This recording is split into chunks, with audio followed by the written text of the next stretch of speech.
আমার যে ছেলের বউ ছিল সামিরা, সামিরার বাবা, সামিরা ৩টা বিয়ে করলো। কিভাবে? কি কারণে? সে যে খারাপ প্রমাণ হয়ে গেছে, সে একটা ঘরে তো থাকতে পারে নাই। তারপরে তার বাবা অনেক কিছু করছে। ইদানিং কালে তাদের দেখা যাচ্ছে না। তার মাকে, তার মা, সে আমাদের আসামি ওরা। একটা আসামিকেও একদিন জিজ্ঞাসাবাদ করা হলো না, উঠায় নেওয়া হলো না, অ্যারেস্ট করা হলো না। একটা মার্ডার মামলার আসামি যদি হয়, সঙ্গে সঙ্গে তো অ্যারেস্ট করে। তারপরে আইন যা বলে তাই হবে, তাই না? তারা কোথায়? আমার প্রশ্ন, তারা কোথায়? সামিরা ছিল আজিজ ভাইয়ের লোক। প্রথমত তো ওরা জুটি ছিল।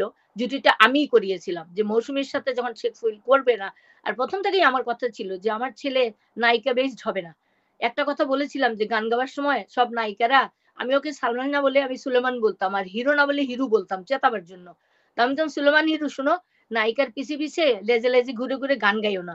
একটা জিনিস ওর ফিল্ম চালাইয়া দেখো বাবা, ও কিন্তু গান গাওয়ার সময় সে হয় দাঁড়ায় থাকতো না সাইড থেকে আসতো, নায়িকার পিছে কিন্তু দৌড়াইতো না, বলতো আমার মা দেখলে আমারে নিয়ে হাসবে, মস্কারা করবে। তো বলতো না না, আমি হিরো, আমি দামি। তারপরে একটা কথা বলেছিলাম যে তুমি এক হিরোইন নিয়ে ফিল্ম করবা না। সে বিভিন্ন হিরোইন, এবং হিরোইন সুন্দর হতে হবে, আর তুমি ওর পিছনে করবা এরকম করবা না। ওর নায়িকাদের দেখো, একটাও কিন্তু অত জুৎসই কেউ না। এই মৌসুমীকেও যদি মেকআপ টেকআপ ছাড়া দেখো তোমরা তো দৌড় দিবা, আমি তো দেখছি। তো সেই ক্ষেত্রে মৌসুমীর সঙ্গে, মৌসুমীকে ও পছন্দ করতো না, বিভিন্ন কারণ ছিল ওখানে। সোহানের সাথে মৌসুমীর সম্পর্ক ছিল, এগুলো পরে প্রমাণ হয়েছে। এবং মৌসুমীকে বেশি করতে গিয়া সালমান শাহকে পাত্তা দিত না, এবং খাবার দাবারও ঠিক ঠিকানা করতো না, সোহান বাজে ব্যবহার করতো। তারপরে পোস্টারে, ফিল্মের পোস্টারে যেটা সালমান শাহ খুব লেগেছিল, পোস্টারে সালমান শাহকে ছোট করে দেখাইয়া, কম দেখাইয়া মৌসুমীকে দেখানো হতো। তো একটা ছেলে মানুষ, তার তো লাগবেই, তার জেদ। তো ও, আমি আর ও আমার ছেলে। তারপরে আমাকেও অনেক অপমান করছে তারা, বরিশালে গিয়ে মিথ্যা কথা বলছে আমার কথা, যে আমার সঙ্গে মৌসুমীর মায়ের ঝগড়া হয়েছে। কোনো কিছু না, কোনো ঝগড়া কিছু হয় নাই, ওদের বানানো এগুলি। যাই হোক, তারপরে ওইসব কারণে সে যখন করবে না, তখন আমি ওই ইয়েকে, কি যেন শাবনূরকে আনছিল, যে কোন পরিচালক মারা গেছেন বোধহয়, উনি এহতেশাম, সরি না, যাই হোক, ওনার কাছে আমি বললাম যে উনি আমার বাবার পরিচিত ছিল। আমি বললাম, চাচা, আপনি তো শাবনূরকে দিয়ে কিছু করতে পারলেন না, এখন আমাকে দিয়ে দেন, আমার ছেলের সাথে জুটি করে, ওই যে উত্তম কুমার বলে, আমার উত্তম কুমার আর সুচিত্রা বানাবো। আমার খুব শখ ছিল আমি আর সালমান শাহ গান গাবো, এই পথ যদি না শেষ হয়, গানটা রেকর্ড করবো মা বেটা, রেকর্ড সৃষ্টি করবো আমরা মা বেটা দুইজন। ওই গানটা দিয়ে শাবনূরকে নিয়ে আমরা ওই ধরনের একটা ছবি করব। বিক্ষোভ ছবিটাও কিন্তু আমার আমার লাইফের উপরে। বিক্ষোভ যে করছে, আমার আমার ছেলের লেখা, আমার ছেলে সহ আমরা বই করে, ওকে এখানে দেখানো হয়েছে বাবার রাজনীতিবিদ, আর আমি করি রাজনীতি। তো সেখানে উল্টা করছি বাবাকে দিয়ে। এবং প্রত্যেকটা পদক্ষেপ আমার যে আন্দোলন, আমার যে ইয়ে দেখে দেখে কিন্তু আমার ছেলে করছে। আমি যে জাতীয় পার্টির ইয়েতে আন্দোলন করতাম, আমার সঙ্গে সে থাকতো, সেভাবে করছে। মাত্র ও টাকা দিতে পারবে না, যে হানিফ কি নাম জানি, হান্নান, তাই সে বলতেছে যে আন্টি আমি তো পয়সা দিতে পারবো না, ছবিটা করতে লাগছে, আমি পরিচালক। আমাকে বলছিল ডাইরেক্টর দিবে আমার নামে, বা পরিচালক আমার নামে। আমি বলছি না না, এগুলির দরকার নাই, তোমরা ফিল্ম করো। তখন আমি বলছি ঠিক আছে, তুমি যা পারো দিও। 50,000 টাকা আমার ঘরে এনে দিছিল সালমান শাহকে দিয়ে। তা আমি বলছিলাম ঠিক আছে, 50,000 টাকা ইমন নিবে, ঠিক আছে ও করবে, কিন্তু তুমি এই ছবিতে সব থেকে বেশি তুমি লাভবান হবে। হয়েছিল কিন্তু বিক্ষোভ। এবং এই আন্দোলনে, 24-এর আন্দোলনে আমার ছেলের গানটা কিন্তু ভীষণভাবে প্রভাবিত করছে যাচ্ছে ছাত্রদের। বারবার এটা দেওয়া হয়েছে। এই হলো আমার আর আমার ছেলের জীবন। কত কিছু বলছে যে মিথ্যা কথা, আমার সাথে ছেলের সম্পর্ক ছিল না। আমার ছেলের সব থেকে বড় বন্ধু ছিল আমার। আমার আমার মনের একটা শিল্প, মনের একটা শিল্পীর একটা আঁকা ছবি সে। আর শাবনূরের কথা বলছে, শাবনূর আসলে তো আসার পরে ওরা আজিজ মহোদয় একটা ক্লু পেলো, সারাক্ষণ ওর সাথে লাগাই রাখতো।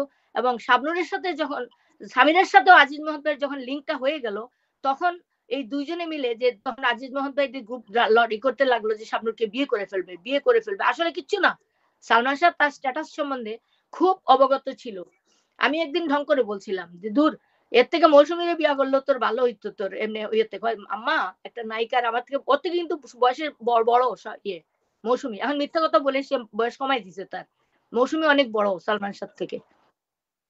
যাই হোক, শাবনূর নিজে যাইতো, এবং শাবনূরও স্বামীরার সঙ্গে বন্ধুত্ব দেখায়া ওকে উস্কানি দিত, ওইরকম করতো। ইমনের একটা ইয়ে ছিল, কোনখানে গেলে গিফট আনতো, যেমন আমার জন্য, ওদের জন্য শাড়ি আনলে যে শাবনূরের জন্য আনছে খালি তাই না, শাবনূরকে দিত।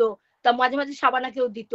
তারপরে আত্মীয় স্বজন সব, এই ডলি জহুর বলছে, যাদের মনে হইতো তার, যার সাথে তার শিল্পী যারা থাকতো সবাইকে দিত, স্বামীরাকেও দিত একই সঙ্গে। স্বামীরা এটা মাইন্ড করতো, এবং ওইটা অনেক রকম অনেক ঝামেলা আছে, স্বামীরা সন্দেহ করতো। তারা চাইছিল স্বামীরাকে দিয়ে শাবনূরকে দিয়ে এটা ওদের একটা গুড়িয়ে যে ওর প্রেম দেখাইয়া মানুষের দৃষ্টিটা অন্যদিকে নিয়ে ওকে এই যে খুনের প্ররোচনাটা করা। এখানে এই যে তার প্রথম স্বামী হাজবেন্ড ইমন মারা যাওয়ার পরে ওই ছেলেটা তো ওর বন্ধু ছিল, বন্ধু মানে কি পাড়ার ছেলে, খুব গভীর বন্ধুত্ব ছিল, কিন্তু ও জানতো কিন্তু কিভাবে খুন করা হয়েছে। সামিরার মাদের সাথে ও এক হয়ে গিয়া, যার কারণে ওর কাছে বিয়ে দেওয়া হয় এবং পরবর্তীতে কিন্তু বিয়ে টিকে না। পরবর্তীতে দেখা গেছে বিয়ে তো টিকলো না, 3টা বাচ্চা নিয়ে ওখান থেকে সে ছুটে গেল। তারপরে এই বয়স্ক লোকটার সাথে কেন হইলো, ওর ভিতরেও কিন্তু ওই আজিজ মহম্মদ ভাই গ্রুপ এবং সামিরার বাবা, বাবার বন্ধু, এদের একটা লিঙ্ক আছে, লিঙ্ক খুঁজলেই বার হয়ে আসবে। এখন মেইন জিনিস হলো সামিরার বাবা, সামিরার মা, তারপরে মনোজ কুমার, সুকুমার রঞ্জন যদি এখানে থাকে, ভারতে না গিয়ে থাকে সুকুমার রঞ্জন, তারপরে ওই ফিল্মের কিছু লোক আছে, বাদল খন্দকার আমার বাংলার আসামি, তারপরে ঝন্টু, দেলোয়ার হোসেন ঝন্টু, তারপরে আরো আছে আমার আমার ইয়েতে আসামিও আছে, আমি প্রয়োজনে আমি বলবো। তো এগুলি করার খুঁজ করা বার করার দরকার, কারণ এরাই আমার জীবনের উপর হুমকি, এরাই মেরে ফেলতে চাইছিল এবং এরা সবাই আওয়ামী লীগের। শাবনূর খুনের দিনও আমরা একটা ওই যে আমাকে নিয়ে একটা ছবি, ওরা আমাকে বিকৃত করার জন্য ইন্ডিয়ার থেকে একটা ছবি করছে, ওইখানে কিন্তু একটা ক্লু আছে, আল্লাহ যেটা করে ভালোর জন্য, আমাকে নেগেট করার জন্য যেগুলা করছে, নায়িকা যে আমার ক্যারেক্টার যে করছে সে কি আমার মতো হইতে পারছে? ওই ফিল্মটার মধ্যে একটা জায়গায় তারা কিন্তু দেখাইছে যে এই ডনও আসামি, ডনও এখানে ছিল, ডন কোথায়, ডনকে খুঁজে বের করে এখানে অ্যারেস্ট করা হোক, এটা আমার অনুরোধ থাকলো বর্তমান আইনমন্ত্রীর কাছে। ডন, সামিরার বাবা, তারপরে সুকুমার রঞ্জন, তারপরে আবু আবদুল্লাহ, মনোজ কুমার, তার এই ধরনের কয়েকজনকে গ্রেফতার করলে সব বের হয়ে আসবে।